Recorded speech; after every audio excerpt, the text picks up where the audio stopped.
स्वागत है आप सभी का अपने YouTube चैनल एजुकेशन पॉइंट पर। फ्रेंड्स, आज हम करेंगे क्लास 10th की हिंदी इलेक्टिव का जो सूरदास के पद है उसके प्रश्न उत्तर करेंगे। तो चलिए स्टार्ट करते हैं। प्रस्तुत काव्यांश की भाषा कौन सी है? काव्यांश कह सकते हैं या फिर पद कह सकते हैं। उसकी भाषा है ब्रज भाषा। तो सूरदास ने जो अपना पद लिखा है उसमें ब्रज भाषा का प्रयोग किया है। अगला देखिए प्रश्न है, ये पंक्तियाँ कौन से छंद में लिखी गई हैं? तो जो ये पंक्तियाँ या फिर हम यहाँ पर प्रथम जो पद है उसकी बात कर रहे हैं। आपने पहले पढ़ा होगा जो प्रथम पद है। तो जो प्रथम पद है वो किस छंद में लिखा गया है? तो यहाँ पर ये पंक्तियाँ हैं ये पद में लिखी गई है क्योंकि इसका जो नाम है वो सूरदास के पद है। तो यहाँ पर जो छंद का प्रयोग किया गया है वो पद किया गया है। आगे देखिए, इन पंक्तियों में किस रस की योजना हुई है? तो जो ये पंक्तियाँ हैं या फिर जो ये सूरदास का पद है जो प्रथम पद है उसमें श्रृंगार जो रस है उसके द्वारा क्या किया गया है? सूरदास ने गोपियों की जो विरह व्यथा है उसका वर्णन किया है। जो श्रृंगार रस होता है वो दो प्रकार का होता है। एक होता है संयोग श्रृंगार रस और दूसरा होता है वियोग श्रृंगार रस। तो यहाँ पर वियोग श्रृंगार रस की बात कही गई है। आप वियोग श्रृंगार रस भी लिख सकते हैं या फिर खाली श्रृंगार रस भी लिख सकते हैं। तो आपका आंसर सही होगा। अब आगे देखिए, प्रीति नदी में पाऊ न बोरियो, जो ये पंक्ति है इस पद में जो ये पंक्ति का इस्तेमाल किया गया है, प्रीति नदी में पाऊ न बोरियो, तो इसमें किस अलंकार के कौन सा अलंकार है? तो प्रीति नदी का मतलब होता है प्रेम रूपी नदी। तो इसमें जो रूपक अलंकार का प्रयोग किया गया है क्योंकि यहाँ पर प्रेम रूपी नदी जो ये प्रीति नदी है इसके अंदर प्रेम रूपी नदी है इसका अर्थ। तो इसमें रूपक अलंकार का प्रयोग किया गया है। इसमें रूप दिखाया गया है एक नदी में प्रेम का। आगे देखिए, पुरीनी पात रहत में कौन सा अलंकार है? जो पुरीनी पात रहत है, पुरीनी मतलब होता है कमल, पात मतलब पत्ते। तो यहाँ पर कौन सा अलंकार है? ये है अनुप्रास अलंकार। इसकी पहचान कैसे करेंगे? जो अनुप्रास अलंकार होता है उसमें जो शब्द होते हैं दो या दो से अधिक शब्दों में शब्दों का जो पहला अक्षर है वो एक जैसा होता है, तो वहाँ पर अनुप्रास अलंकार होता है।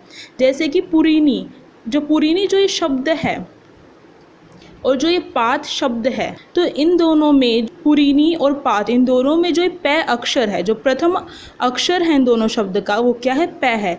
तो यहाँ पर एक जैसे अक्षर का प्रयोग हुआ है, यहाँ पर भी पै है और यहाँ पर भी पै है, इसलिए यहाँ पर अनुप्रास अलंकार है। अनुप्रास अलंकार होता है दो या दो से अधिक शब्दों का जो प्रथम अक्षर है वो समान होता है, एक जैसा होता है, जैसे कि ये भी पै है और ये भी पै है, तो क्या होगा? अनुप्रास अलंकार होगा। अब आगे देखिए, कविता की किन पंक्तियों में दृष्टांत अलंकार है? तो देखिए, जो कविता की किन पंक्तियों में दृष्टांत अलंकार है, दृष्टांत अलंकार क्या होता है? जिसमें हमें दृश्य दिखाई देता है। तो देखिए, पुरईनी पात रहत जल भीतर तारस देह न दागी, जो जल महा तेल की गागरी बूंद न ताको लागी। इसमें है दृष्टांत अलंकार। कैसे है? क्योंकि जब हम इन पंक्तियों को पढ़ते हैं तो हमारे सामने इसका चित्र प्रस्तुत होता है। जैसे कि अब इसका अर्थ समझिएगा। अगर आपने जो मेरी वीडियो देखी होगी सूरदास के पद की व्याख्या वाली, तो आपको ये इसकी जो अर्थ है वो समझ में आ गया होगा और यहाँ पर इस अलंकार का प्रयोग क्यों किया गया है ये भी पता चल गया होगा। अगर आपको देखनी है तो इसका लिंक डिस्क्रिप्शन बॉक्स में मिल जाएगा आपको। तो देखिए, पुरईनी पात रहत जल भीतर, जिस प्रकार से जो कमल का पत्ता है, पुरईनी मतलब कमल, पात मतलब पत्ता, कमल का जो पत्ता है वो जल के भीतर रहता है, जल के अंदर रहता है, फिर भी उस पर एक भी जल की बूंद नहीं लगती है, उस पर दाग नहीं लगता है। इसी प्रकार से जो उद्धव है वो कृष्ण के इतने निकट रहते हुए भी उससे इतने ज़्यादा दूर रहे, उनके प्रेम से मुक्त रहे। आगे देखिए, अगली जो पंक्ति है, जो जल महा तेल की गागरी, गागरी का अर्थ होता है मटकी, जिस प्रकार से तेल की जो मटकी है उसे जल के अंदर रख दिया जाए, महा मतलब में, जल के अंदर रख दिया जाए फिर भी उस पर तेल की एक बूंद भी नहीं लग पाती है, इसी प्रकार से जो उद्धव है वो कृष्ण के प्रेम से अछूते रहे हैं, दूर रहे हैं। तो यहाँ पर हमारे सामने जो ये दोनों की दोनों पंक्तियों का अर्थ है हमारी आंखों के सामने प्रकट हो गया है। अब आगे देखिए अगला प्रश्न, गुर चाटी ज्यो पागी में निहित अलंकार का नाम बताइए।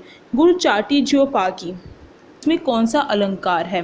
तो इसमें हमारा जो अलंकार है वो उत्प्रेक्षा अलंकार है। कैसे पहचानेंगे हम? यहाँ जो भी उत्प्रेक्षा अलंकार होता है उसमें जो शब्द है वो कॉमन जो शब्द हैं वो इस्तेमाल होते हैं, तो हमें पता चल जाता है। जो पंक्ति होती है उसमें ये जो शब्द है जैसे कि मनु, जनु, जनहु, जानो, मानहु, मानो, ज्यो, निश्चय, तो इस प्रकार के जो शब्द हैं उनका प्रयोग होता है तो वो उत्प्रेक्षा अलंकार के अंतर्गत आते हैं। तो यहाँ पर देखिए गुर चाटी ज्यो पागी, तो जो ज्यो शब्द का यहाँ पर प्रयोग हुआ है इसलिए यहाँ पर उत्प्रेक्षा अलंकार है। जो यहाँ पर इसका उत्तर लिखा गया है वो गलत है, ये आप करेक्ट कर लीजिएगा, इसका उत्तर होगा उत्प्रेक्षा अलंकार। तो देखिए यहाँ पर करेक्शन कर लीजिएगा, उत्प्रेक्षा अलंकार लिख लीजिएगा। आगे देखिए इन पंक्तियों में किस पर व्यंग्य किया गया है।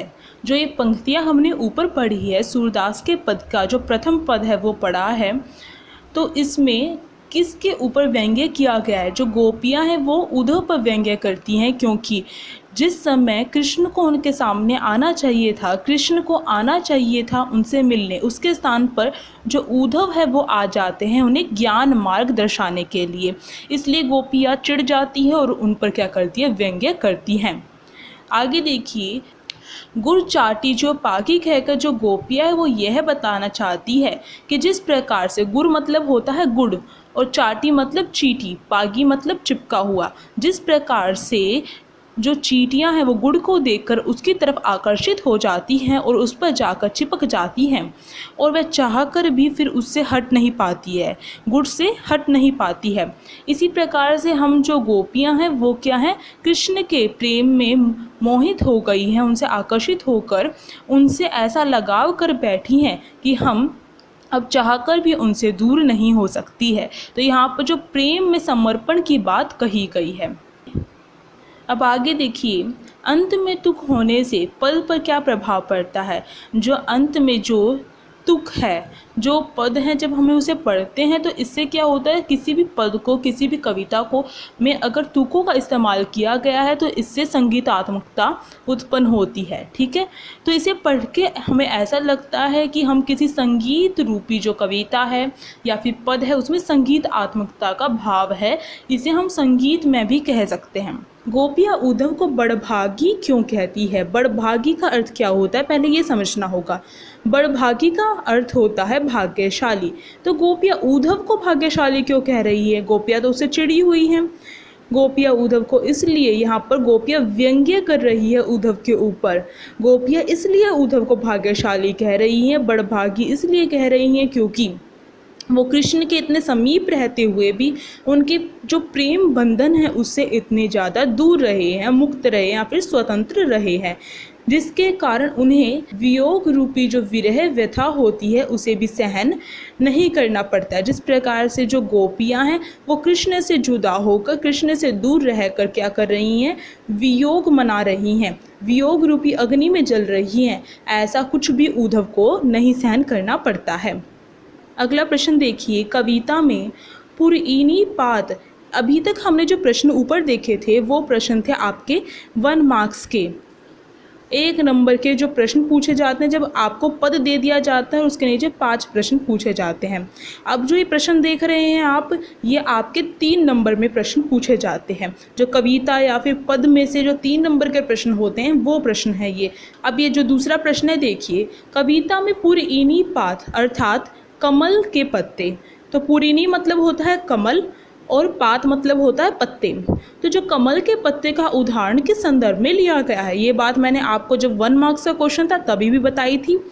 तो देखिए इसका आंसर यही होगा कि जो पुरइनी पात है उसके द्वारा गोपियाँ उद्धव को जिस प्रकार से जो कमल के जो पत्ते हैं वो पानी में रहकर भी उस पर पानी की, जल की एक बूंद भी नहीं लगती है। इसी प्रकार से जो उद्धव है वो कृष्ण के इतने निकट रहते हुए भी उसके प्रेम बंधन से इतने अछूते रहे हैं। तो यहाँ पर पूरिनीपात का उदाहरण उद्धव को यह बतलाने के लिए किया गया है कि तुम कृष्ण के इतने नज़दीक रहते हो, फिर भी तुम उनके प्रेम बंधन से इतने ज़्यादा मुक्त रहे हो, अछूते रहे हो। अब नेक्स्ट क्वेश्चन देखिए, नेक्स्ट प्रश्न है हमारे सामने, तेल की गागर। जो तेल की गागर, तेल की मटकी, इसका भी मैंने आपको ऊपर बताया था कि दृष्टांत के माध्यम से कवि क्या भाव प्रकट करना चाहते हैं। तो जो तेल की गागर है इसके द्वारा भी कवि यही बतलाना चाहते हैं कि जिस प्रकार से तेल की मटकी को जल के भीतर रख भी दिया जाए फिर भी उस पर जल की एक बूंद नहीं लगती है, वह जल से अछूती रहती है। अछूता मतलब अलग रहना, अछूता रहता है जल की मटकी, तेल की मटकी अछूती रहती है। उसी प्रकार से उद्धव कृष्ण के प्रेम से बिल्कुल अछूते रहे हैं।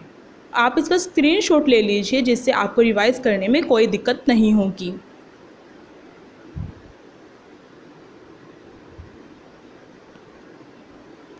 अगला प्रश्न है, कौन कौन से उदाहरण देकर गोपियों ने उद्धव पर व्यंग्य किया है। तो हमने देखा जो ऊपर दो प्रश्न थे हमारे, एक तो कमल के पत्ते वाला और दूसरा था तेल की मटकी।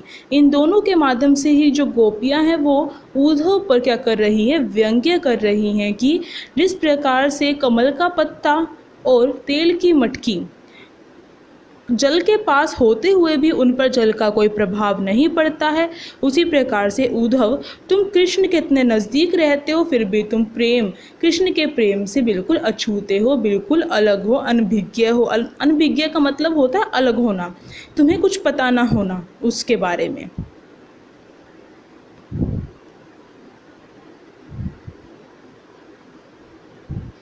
अब अगला प्रश्न देखिए, पांचवा है ये प्रश्न, कविता में किस प्रीति नदी का उल्लेख किया गया है।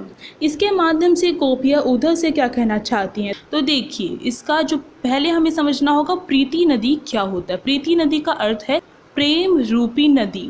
तो जो ये कृष्ण के लिए यहाँ पर जो गोपियाँ हैं वो असीम प्रेम प्रकट कर रही हैं इसके माध्यम से, और जो गोपियाँ हैं वो इसके माध्यम से उद्धव पर यह व्यंग्य कर रही हैं या फिर उद्धव से यह कहना चाहती हैं कि तुम कृष्ण के इतने निकट रहते हुए भी उनके प्रेम से इतने ज़्यादा वंचित रहे हो, मुक्त रहे हो, स्वतंत्र रहे हो। तो यही बात यहाँ पर कही गई है। अब अगला प्रश्न देखिए, ये आपका आखिरी प्रश्न है। इसमें गोपियों ने अपने प्रेम की तुलना किसके साथ की है और क्यों। जो गोपियां हैं उन्होंने अपने प्रेम की तुलना किससे की है। जब आप इस पद की लास्ट जो पंक्ति है वो देखते हैं तो उसमें आपने देखा होगा जो चींटियों के बारे में वर्णन किया गया है उसमें। तो जो गोपियां हैं वो क्या करती हैं, चींटियों से अपने प्रेम की तुलना करती है। जिस प्रकार से जो चींटियां हैं वो गुड़ को देखकर उसकी तरफ आकर्षित हो जाती हैं, मोहित हो जाती हैं, उसी प्रकार से हम कृष्ण को देखकर कृष्ण की तरफ आकर्षित हैं।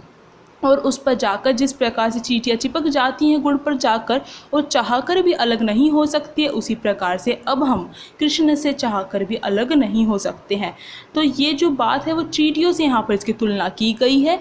और इससे जो अगर पूछा जाए कि इससे उद्धव को क्या समझाना चाहती हैं गोपियाँ, तो उद्धव को यही समझाना चाहती है कि तुम हमारे ऊपर व्यर्थ में ही अपना समय गवा रहे हो।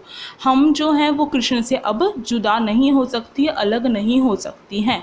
तो अपना जो ये ज्ञान रूपी संदेश है उसे वापस ले जाओ। इसके साथ जो ये पहला पद था सूरदास का पद, उसके जो प्रश्न है यहाँ पर समाप्त होते हैं। अगर आपको कोई भी प्रश्न हो, चाहे आपका कोई भी प्रश्न हो या कुछ भी आपको इसमें से समझ में नहीं आया हो, तो आप बेझिझक पूछ सकते हैं मुझसे कमेंट बॉक्स में, आपकी मदद की जाएगी। अगर अभी तक आपने मेरे चैनल को सब्सक्राइब नहीं किया है तो आप जल्द से जल्द मेरे चैनल को सब्सक्राइब कर सकते हैं और साइड में जो बेल आइकन है उसे प्रेस करना मत भूलिएगा, जिससे कि न्यू वीडियोज़ की नोटिफिकेशन आपके फ़ोन में आ सके। Thank you.